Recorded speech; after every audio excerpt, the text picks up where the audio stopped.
Hey everyone, welcome back to the channel. Today's story shows us why you must be careful not to judge someone by their status or wealth. Prince Kelvin gave up his crown to find real love and learned that true kindness isn't about titles. It's about genuinely seeing a person's heart. So remember, be careful when you assume you know someone's worth. If you want more inspiring tales like this, hit that subscribe button and turn on the notification bell so you never miss an upload. Let's dive in. The African sun dipped lazily behind the skyline, casting golden streaks across the busy streets of Lagos. Inside a cozy corner restaurant called Toby's African Kitchen, the aroma of suya and jollof rice filled the air as Toby wiped down a wooden counter, humming to himself. The bell chimed gently as the door swung open. Toby glanced up and froze. His eyes widened before a broad smile took over his face. "Kelvin, my brother!" Toby shouted, rushing over. "You're finally back from London." Prince Kelvin Adewale, billionaire heir to the Adewale kingdom, pulled his friend into a tight embrace. His features were sharp, his skin glowed under the warm lights, but his eyes were tired. "Yes, Toby, I'm back," Kelvin said softly, "but not happy." Toby pulled back, frowning in confusion. How? You're young, rich, powerful. What else could possibly be wrong, my guy?" Kelvin sat heavily on a chair, running his fingers through his neatly trimmed hair. "That's exactly the problem, Toby. Every woman I meet sees my wealth, my title, my palace, but none of them sees me. They love the crown, not the man beneath it." Toby sat opposite him, concerned now. "Bro, that's deep." Kelvin's voice dropped to a whisper, his expression serious. "That's why I've made a decision." Toby raised an eyebrow. "Which is? I want to find someone who will love me if I had nothing. No crown, no money, no power." Kelvin leaned forward, lowering his voice even more. "I will disguise myself as a delivery boy, poor, simple, and search for true love." Toby stared at him like he had lost his mind. "Wait, you, Prince Kelvin Adewale, the son of King Adewale III, delivering food?" Kelvin nodded firmly. "Nobody must know my true identity, only you." Toby shook his head, still in disbelief. You're playing a dangerous game, but you're lucky. The new Royal Nile University is nearby. Plenty of rich girls study there. My restaurant delivers food there daily." Kelvin's eyes lit up. "Perfect," he said. "We start tomorrow." The morning sun blazed brightly as Kelvin stood in front of a cracked mirror inside Toby's small storeroom. His transformation was complete. Gone were the designer suits and royal silk. Instead, he wore old faded jeans, a plain black t-shirt, dusty sneakers, and sprayed himself with the cheapest perfume they could find. Looking at his reflection, he almost didn't recognize himself. Toby stepped in, chuckling. "Omo, you actually look regular." Kelvin smirked. "That's the point."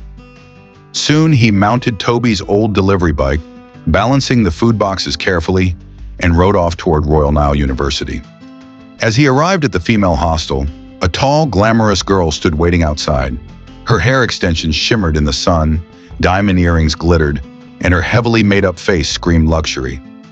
"Good afternoon, Ma," Kelvin greeted politely, handing over the food package. "Your delivery." The girl wrinkled her nose in disgust. "Ew. Who even hired you?" she sneered, waving a manicured hand in front of her face. "You smell like poverty." Kelvin bowed his head humbly. "I'm sorry, Ma, I'll improve. This job means everything to me." "Better clean up next time," she spat. "Poor people should at least learn hygiene." The students around her laughed cruelly as Kelvin quietly swallowed his pride, forced a faint smile, and turned to leave. But just then, a soft voice called from behind. "Excuse me, sir." He turned around, surprised. Walking toward him was a girl so simple, yet stunning. She wore no makeup. Her natural ponytail swayed gently behind her. Her eyes held a warmth he hadn't seen in a long time. "You dropped your pen," she said kindly, handing it back to him. Kelvin accepted it, smiling softly. "Thank you. You're kind." "My name's Amara," she said with a gentle smile.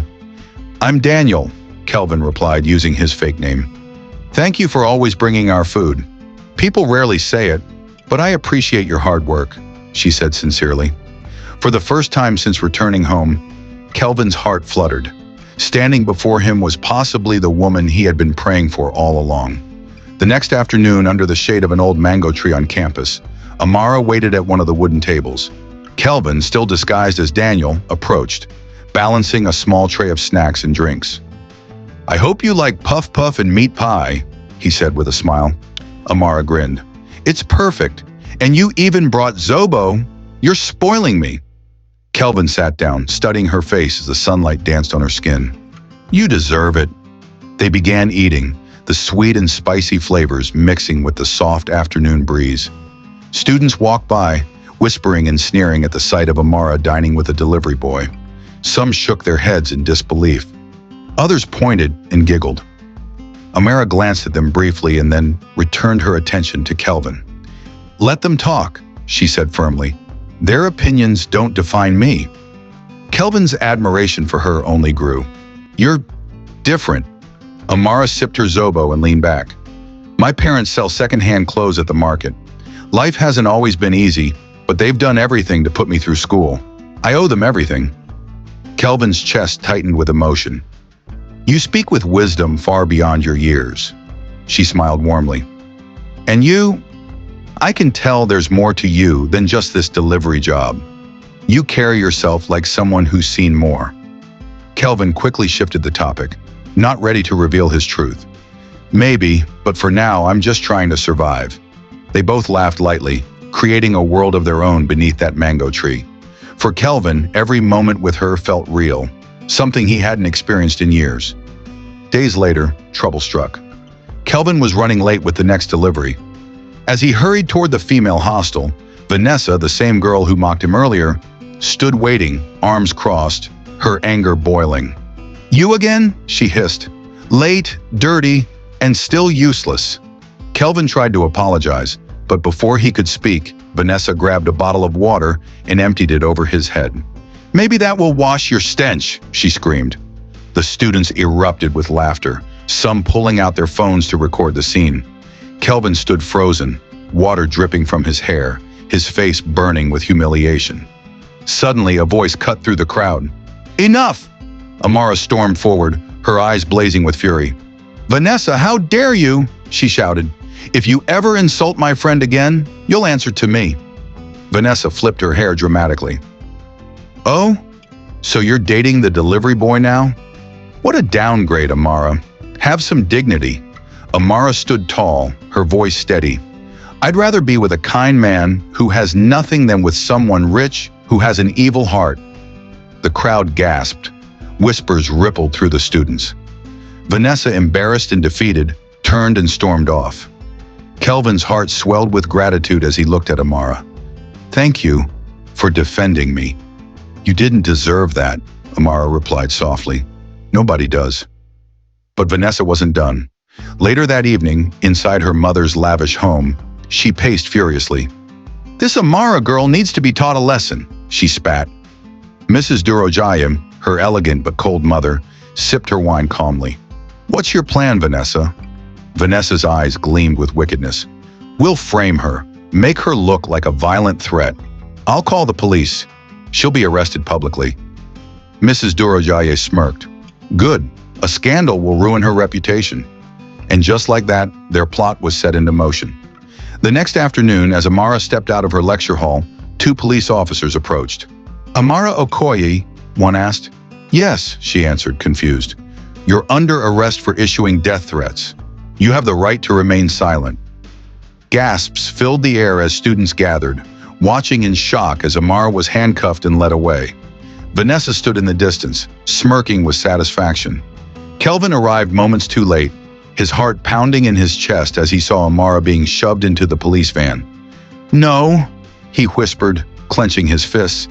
I won't let this happen. That night, Kelvin couldn't sleep. His mind raced with thoughts of Amara locked up for a crime she didn't commit. Enough was enough. It was time to reveal who he truly was. The next morning, the police station was buzzing with whispers.